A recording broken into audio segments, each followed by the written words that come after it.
Star Wars The Return of the Jedi is widely regarded as a pretty good movie and is a satisfying conclusion to the original Star Wars trilogy. There are several reasons why this is the case, ranging from its compelling characters and exciting action sequences to its themes of redemption and the power of love. Welcome back to the Star Wars Retrospective.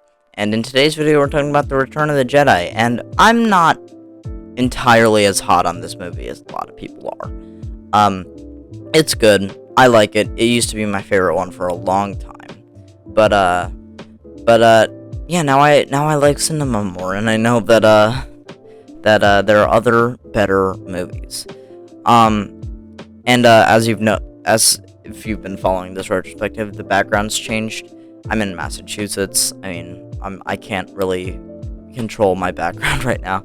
But yeah. All right, let's get into it. One of the main reasons why The Return of the Jedi is such a good movie is its strong cast of characters. The film brings back many of beloved characters from the previous films, including Luke Skywalker, Han Solo, Princess Leia, Chewbacca, C-3PO, and R2-D2. These characters have already been well established in the previous films and in The Return of the Jedi. We see them grow and develop even further.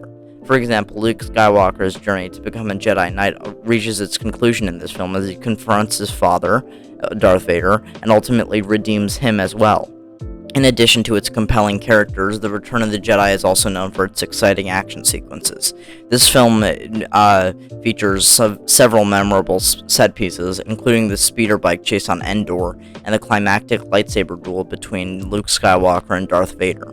These scenes are well executed and keep the audience on the edge of their seats, making for an engaging and thrilling viewing experience. Another reason why Return of the Jedi is such a satisfying conclusion to the original trilogy is its themes of redemption and the power of love. Throughout this film, we see a lot of characters who were once evil or misguided, such as Darth Vader or Lando Calrissian, make amends for their past actions and fight for the greater good. The theme of redemption is especially evident in the final confrontation between Luke Skywalker and Darth Vader, where Luke refuses to give in to the dark side and ultimately saves his father from the Emperor's grip. The power of love is also a prevalent theme in Return of the Jedi. The bond between the characters, particularly the love between Han Solo and Princess Leia, is a driving force behind their actions and motivations. This theme culminates in the scene where Leia confesses her love for Han moments before he's frozen in carbonite. Although that was in the last movie, it's pretty much the same movie, because I think it happens in the beginning too, like they re-show the scene. But furthermore, Return of the Jedi manages to tie up the loose ends from the previous films while also introducing new elements to the Star Wars universe. This film resolves the conflict between the Rebels and the Empire with the destruction of the Death Star and the death of Emperor Palpatine. At the same time, the film introduces new characters, such as the Ewoks and Jabba the Hutt, which expands on the mythology of the Force, with Luke Skywalker's journey to become a Jedi Knight. Star Wars The Return of the Jedi is actually a pretty good movie, and an excellent conclusion to the Star Wars trilogy. Its compelling characters, exciting action sequences, themes of redemption and the power of love, and its ability to tie up loose ends while introducing new elements make it a satisfying and memorable experience for fans of the franchise.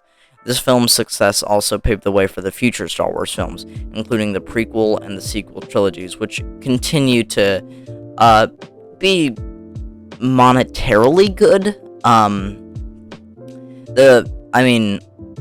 I've already talked about the prequels. You can just go check that out if you need to.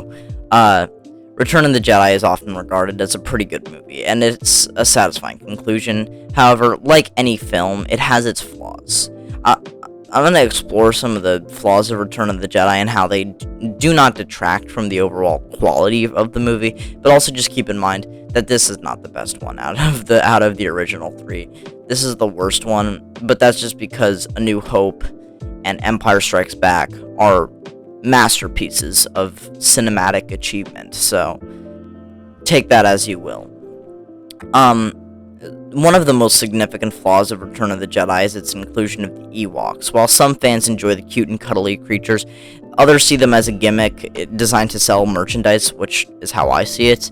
The Ewoks play a pivotal role in the film's climax as they help the rebels take down the Empire's shield generator on the forest moon of Endor. However, their success in this battle seems somewhat implausible given their limited resource and primitive weaponry.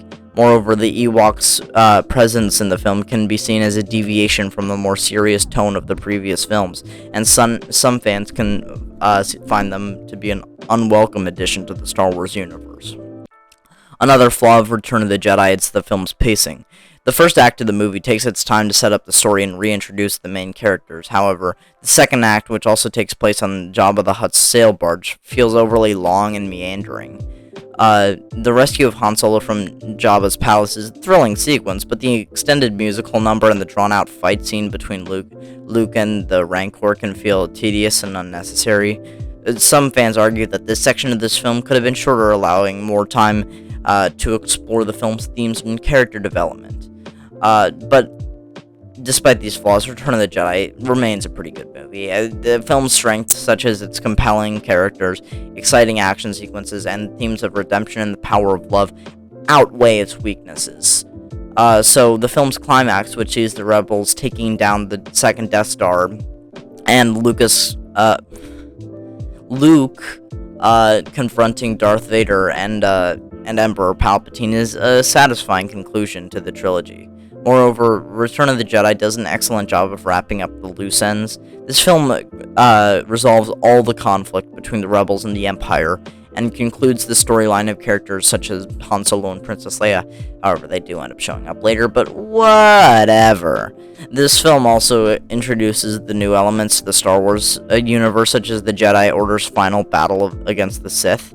While Return of the Jedi has its flaws, they don't really detract from the quality of the film. The film's strength, including its compelling characters, exciting action sequences, and themes of redemption and the power of love, make it a satisfying conclusion to the original trilogy, and the film's flaws, such as the inclusion of the Ewoks and pacing issues, are minor and don't significantly impact the viewer's enjoyment of the movie. Return of the Jedi remains an essential part of the Star Wars franchise and a beloved film among fans. Return of the Jedi is the concluding film of the trilogy, and it follows all of the adventures of the Rebel Alliance as they continue to fight their way against the Galactic Empire. The movie features a very strong cast of characters, including the likes of Luke, Han, Leia, as well as the introduction of new characters all over the place, actually. This film delivers on its promise of action and adventure, with thrilling set pieces such as the speeder bike chase on Endor and climactic lightsaber duel between Luke and Darth Vader. The film also explores the themes such as redemption and the power of love, adding an emotional depth to the story. However, Return of the Jedi is not without its flaws. The inclusion of the Ewoks is still contentious, with some seeing them as a gimmick. The pacing of the film can also feel uneven, with some sections feeling overly long or unnecessary. Overall, Return of the Jedi is a pretty solid addition to the Star Wars franchise that delivers on its promises. While it may have flaws, the film's strong cast of characters and exciting set pieces make it for an engaging and entertaining viewing experience. Fans of the franchise will find much to enjoy in this satisfying conclusion. So yeah, I mean, this film is good. It's not fantastic, and I enjoy it all the time. 8 out of 10. Yeah, it's still good. Comparing it to some of the movies that we have reviewed, it's nowhere near as bad as some, and it's nowhere near as great as others. Tomorrow we're going to review The Mandalorian, and before we do any of that, I have to let you know, I haven't seen any of Season 3 because I lost my Disney Plus subscription, and yeah. So yeah, I'm in Massachusetts. Sorry if the upload slowed down because of that. I'll be going to camp and stuff. But yeah, I guess I'll see you in the next one.